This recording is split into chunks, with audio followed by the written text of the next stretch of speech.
Hey everyone, it's Friday night, night after Glee, so I am super excited about this episode, and I had already previously made a Glee-cap, but for some reason it didn't upload, but that's okay because now I'm more organized. I actually, for the first time ever, have made an actual outline for myself to follow, so I'm going to show it to you. There's a lot on here, um, so you can see I'm going to do Diva, and I'm going to split it up into Lima and then NYADA. So for the purposes of the actual Glee cap, I'm going to go song by song, okay? And then afterwards, I'll go through the couplings. So in this time we have, and then after that, I'll talk to the actual acting itself. So here we go. Let's see how fast I can do this because there's a lot to get through. And you all know that I am Brittana, is my one true pairing. So, but we'll get into that. I just have to do a little disclaimer because this is by far the best episode of the season.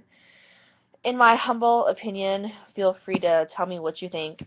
I just feel like this is like I almost want to say like fuck you because right when I'm like I can't take it, but I'm still watching, they come up with this episode. So I think that this puts them back. It sets up a lot of things in the future. It definitely sets up a stronger possibility for spin-off in New York now. So we'll see what happens. Okay, so let's get right to the point. Um, hmm. Maybe, no, I'll start with Lima first. Okay, so we'll go song by song. So, the first song that musical number we have is Diva.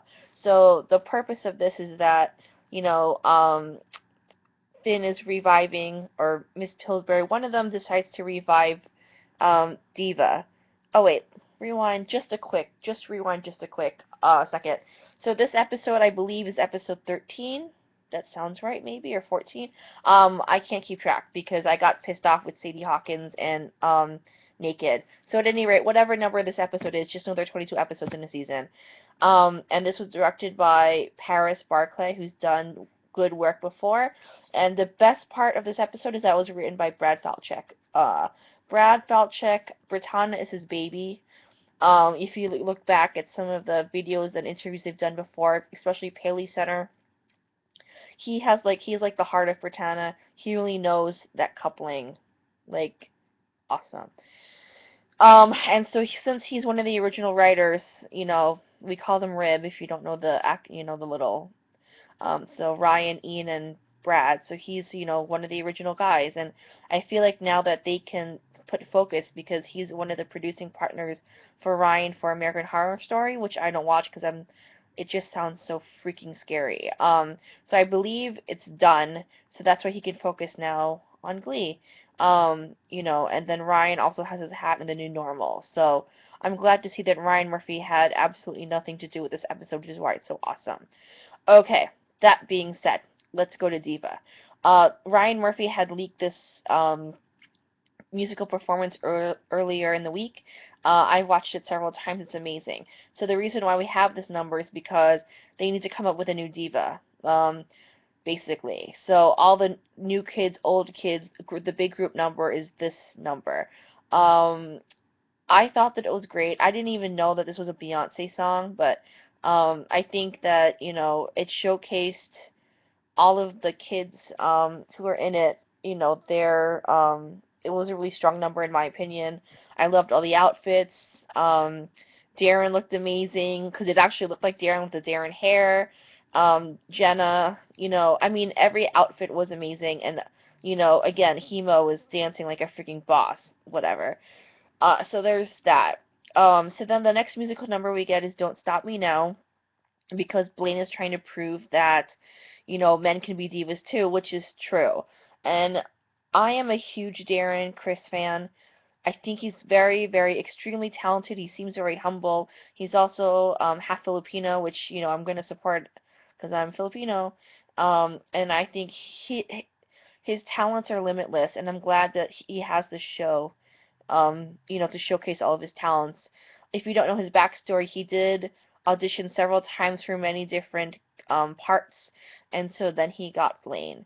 I am not a big Blaine fan. I feel like because obviously Ryan Murphy's babies are Kurt and Blaine, because he's a big cleaner. You know, personally, I can do without um this number. Um, Speaking just of Darren singing it, iconic Queen, Freddie Mercury. I think he did a great job. However, I would have preferred that instead of this number, they did a number that they didn't even shoot, and it was spoiled earlier, which was called Robin's Dancing on My Own.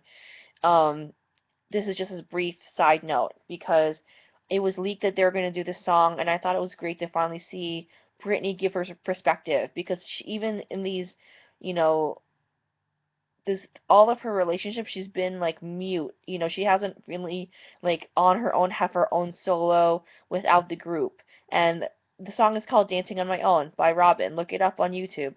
And she would have killed it. It would have been awesome to see her dance because that's what she does best. The singing, it was within her range. She could do it, but I wanted to see her dance by herself.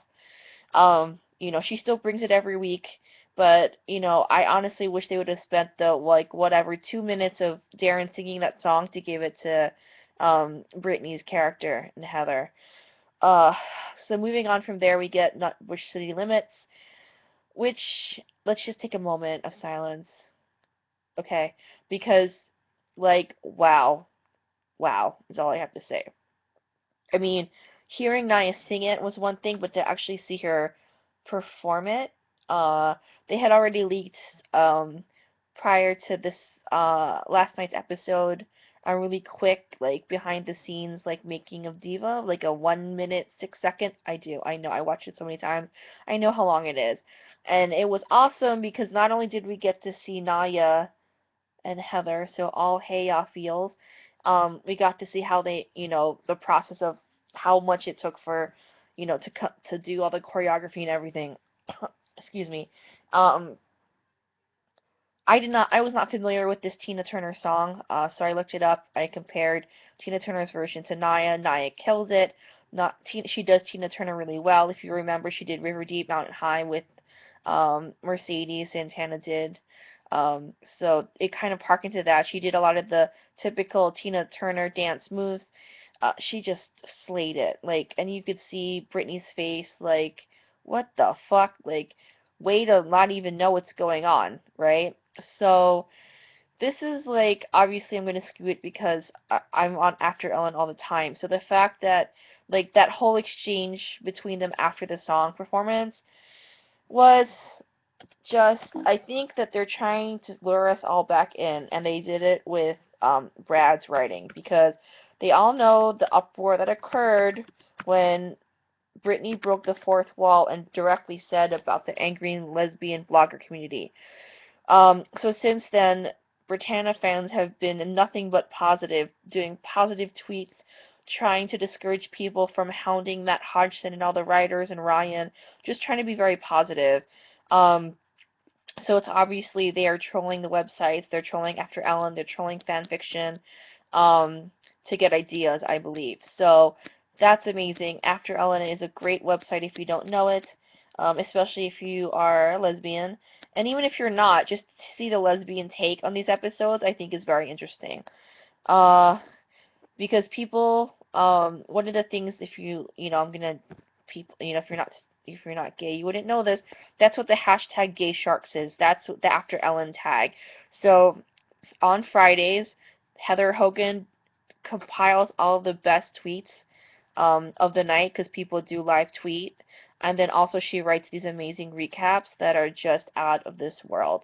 So I will include links to both of those articles on the Show More tab because it's just epic. And then I will also include all of the spoiler, like not spoiler, excuse me, the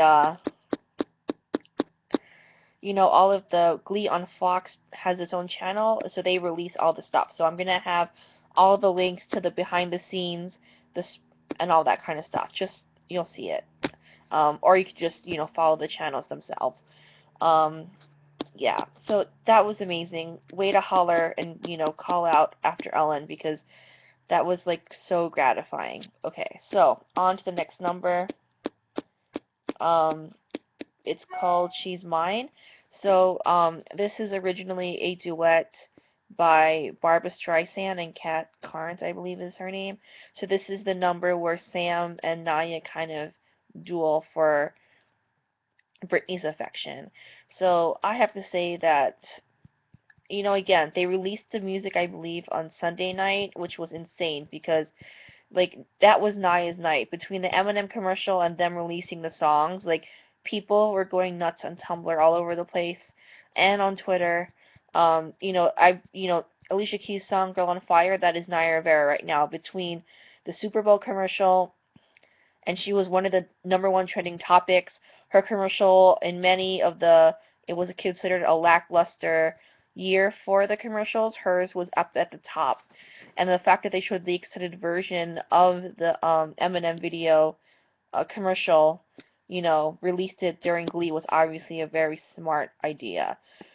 So again, I will include all of the links for those commercials in the Show More tab, and you could also just look it up and make sure you vote if you believe that it is the best Super Bowl commercial. So that being said, just Maya, I believe, in Cord had tweeted a picture of them recording this duet, and they did it right before Christmas break. And so hearing it without seeing the action, it was so powerful. Uh, like, it's, in my opinion, obvious that Naya belts it and kills it, and Cord gives a muted performance because the point of this song is to show that Naya really still is in love with Britney. Um, and so, but Sam's trying to show too that he loves her too, and he wants her too. And then the fact that we see Britney kind of see them both singing this song and looks kind of sad, you know, because I mean, I can't even talk about the insults and everything. Like, it was typical Santana. It harkened back to when the scene in the library when she was throwing insults at him, you know, because she wanted to steal him away from Quinn, I believe, if I can recall what was happening. So that's the Santana that we saw interacting with Sam. And it was epic, and it was amazing, and it was wonderful. And the emotion that was conveyed upon Cord and Naya's faces when they sang this song, like, I mean, the acting was, Naya's acting, I mean, just consummate professional. And Cord's too. I mean, you could tell that he really does care a lot about Britney. Okay, so then I'm going to get to the number one best episode and musical number of the night, which is Girl on Fire. Um, I mean, when you're considering that this is right now currently one of the top songs on the charts right now, Alicia Keys also hot off of, singing in the Super Bowl, singing the national anthem. Obviously, they did their homework doing this episode because it's like the stars have aligned to make Naya Rivera a star. If people don't know who she is after this week, then now they do. Naya has officially arrived to the world. She's not going to be just known in Glee. People know who she is now, which is a very, very. I'm so proud of her. So obviously this is the Brittana moment that we're waiting for, and obviously the worst kept spoiler in the world is that Santana's going to be going to New York.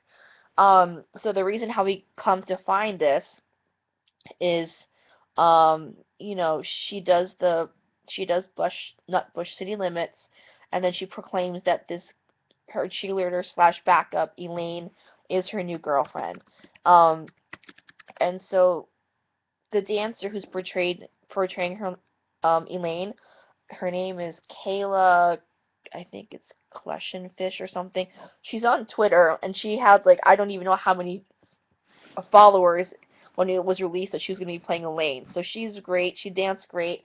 And, she served her role because Britney knew better. Britney figured out that it was just Santana's cover and that she was bribing her with scratch tickets and Andy DeFranco tickets. So at least this chick was obviously lesbian, gay, bisexual, something, because Andy DeFranco is one of the, lesbian, bi people, whatever, you know, it's like rite of passage. You need to know who Andy DeFranco is if you're going to be a bona fide lesbian.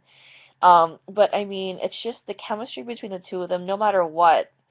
I feel that Heather does her best acting against NYADA because, you know, from the beginning, they have this amazing friendship. Whether you want to believe that they were on in real life, um, and that, you know, maybe they're not as close anymore because NYADA was at like a huge Eminem thing, and so she had said that somebody asked her about Heather, and she goes, "Yeah, they're still really close friends, but that Heather moved away, so they don't get to see each other as often, but of course they're best friends." Um, you know, but they just have this electricity that's just you can't deny it. Bram doesn't have it, and Barty didn't have it. Britannia's going to be endgame when this shit is over. I'm telling you right now. If Brad has anything to say about it, Brittany and Santana will end up together. Because Nia had said now in the, you know, the behind the scenes video, she's like, they always have longing looks, so there's always hope. So, being a Brittana shipper, I will say my personal view on how Brittana will end. They're going to be endgame, is all I have to say. There's a song that was very popular during my college years. I'm dating myself now by Dido. It's called White Flag. And so the chorus goes something like this. It goes, I will go down with the ship. Uh, I will I will put my hands up and surrender. There will be no white flag upon my door. Like, it's just, listen to the song, find it. That pretty much sums up how I feel about Britannia. I will go down with them. So they have to be endgame. So, cut to, you know, Brittany is a genius. She knows that this whole facade that Santana put up is because, you know, she's afraid. She needs that last push to get her to go to New York City. So, you know, even though Sue made a brief appearance and was hysterical, talking about basically everything we say, like, dude, these kids, how come they can afford to go back and forth between, you know, Louisville and Lima and New York and whatever the hell they're doing? Like, her lines were epic and awesome. And then, you know, she offers basically Nia to be her apprentice because obviously Finn taking over the Glee Club for Mr. Shu is working out so far. So she says, you know, she'll think about it, basically leaning towards that because then she'll be closer to Brittany. And Brittany turns her down again, but for a good reason. You know, she turned her down and picked Artie before because she knew that Santana needed to figure herself out and get her shit together, and before she could, you know, come back again. And now, you know, it's obvious that Brittany does love Santana. It's obvious that maybe, you know, because she's a bisexual character, I love that they're really exploring it honestly, that she has a relationship with Sam and that she had a relationship with Artie. Because, you know, there's a lot of disparaging, you know, people still don't really understand bisexuality. People think it's like, dude, just pick a label already, like, pick one side. But if you are bisexual, it's just like that. You are attracted to both men and women. So you can date both men and women, and you can fall in love with both men and women. It's as simple as that. I personally believe that Brittany is bisexual slash pansexual. I didn't know what that term meant. I had to look it up. So pansexual basically means you don't really believe in labels. You just kind of love who you love. And I feel that that's kind of Brittany's, at least with the minimal characterization that we've gotten, that she just seems to be like a genius, the unicorn, the genius, and that she generally, you know, she loves who she loves and she doesn't really care about labels. Um, so that being said, where am I now on my tangent? Um, so it's not even like I know that I haven't like usually I would have rewatched the episode by now, but I'm too excited and I wanted to get this Glee-cap up. So I believe that there's still hope. We get the longing look at the end, and basically they're right now. It's the timing isn't right, but they're always going to be best friends. So that's where they are right now, which will set up everything for next week. So then we get Santana singing Girl on Fire, and then we see her pretty much say goodbye to Lima, storming out, like walking out of the auditorium, looking at Brittany at the lockers, like which is a homage to every locker scene that Brittana has, from Hurt Locker to Dirt Locker, all of it. She's by her lockers and she walks right by her, and then you see her look at Sam, and then you see Sue like look at her and know that Santana's going to go to New York. And the thing that I found the best was when Santana walks out the door of Lima and walks up a subway platform up the stairs because, dude, I need that kind of platform. Dude, I want to walk through my door right now and end up in New York City. And she had this awesome hat, which I thought she was going to fling up in the air like Mary Tyler Moore. If you don't know what I'm talking about, um, Mary Tyler Moore show, um, it was very reminiscent of whatever. At any rate, there's a shot at the end of the theme where she takes off her hat and throws it up in the air, which would have been awesome. I thought that Nio slash Santana would have done that. But at any rate, she sings all the way up to the and knocks on the door in Bushwick and just basically says, "I'm living here." So if that's not the ultimate diva move, I don't know what is. Okay, let me take a breath. I've pretty much talked nonstop for 21 minutes already. So let's get to NYADA. NYADA I wasn't really paying attention that much to because I was actually talking to my cousin. She was having a little mini crisis in between. So the only thing I'm going to talk about here is Let Him Live. It's obvious that we get some of old Rachel back, which is hysterical. You knew that there was going to have some kind of breaking point between Kurt and Rachel. So that was awesome. Let Him Live, again, way to pick the pop perfect song, Glee and Brad Falchuk, because Les Miserables is out right now in theaters, vying for a lot of awards. It's bringing a lot of people to Les Mis if you don't know the story or anything like that. And basically you can hear the two versions. I personally prefer Kurt's version only because it's, a guy. Hugh Jackman is singing Let Him Live, and then you can look it up on YouTube, all the, you know, wonderful, amazing previous versions of it. And so I prefer Kurt. I'm glad that he won. I'm glad that we get the backstory that he said that he threw the wicked, diva off.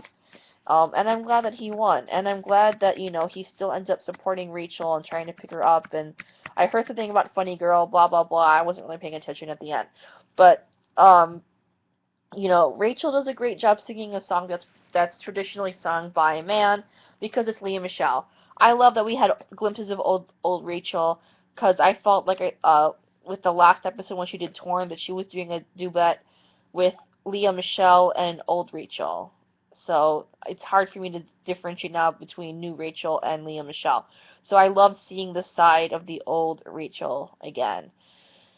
Uh, let's see. So I'm gonna let me just cross out everything I've talked about. So I talked about this, this, this, this, this, this. Okay. So I talked about Brittana, talked about Bram. Okay. So the other thing I forgot to mention was the whole Tina storyline with Blaine. A lot of people are in uproar because of the whole straddling vapor rub. That was really disturbing. I'm glad she didn't kiss him because that would have been even worse. However, I think that they did explore the whole when Mercedes had a crush on Kurt and then they didn't realize he was gay. So this is a continuation of that. I think honestly it's true to life. There's a lot of girls who crush on gay boys. And it's understandable. Tina, broke up with Mike, even though, as I said in my previous video, like, last we heard that they were supposed to be talking about, just trying to be friends or whatever. So maybe in I Do they get to hook up. We'll see.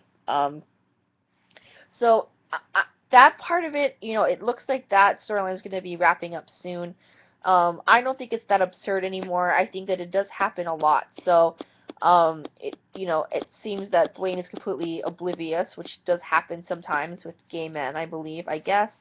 And I've seen, I know of, straight girls who do end up crushing on gay guys because, I mean, they're wonderful, right? They're everything you'd want in a guy. It's just that they don't like you. They like boys. So, I'm glad that she found some empowerment and then she did Hung Up by Madonna. I thought she rocked the pink leotard. I'm glad that she gets a full-on solo. The dancing was wicked. heYa was able to do the genre that she prefers, you know.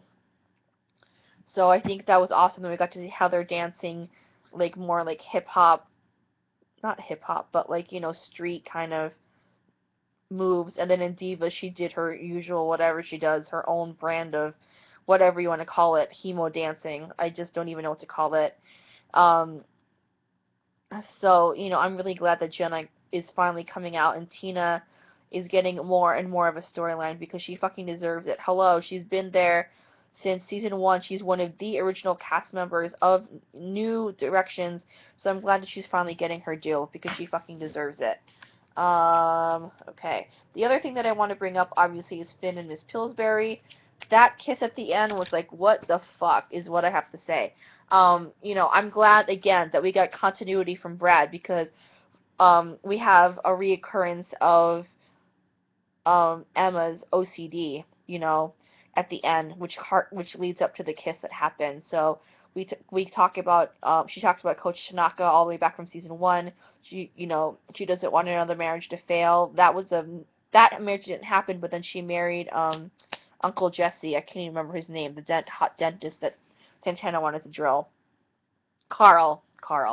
I'm gonna do a quick little side note. I actually met the actor who played Coach Tanaka. His name is Ken Tanaka at a No Hate event here in LA, and he is wonderful. I actually called him Coach Tanaka when I was like, "Are you Coach Tanaka?"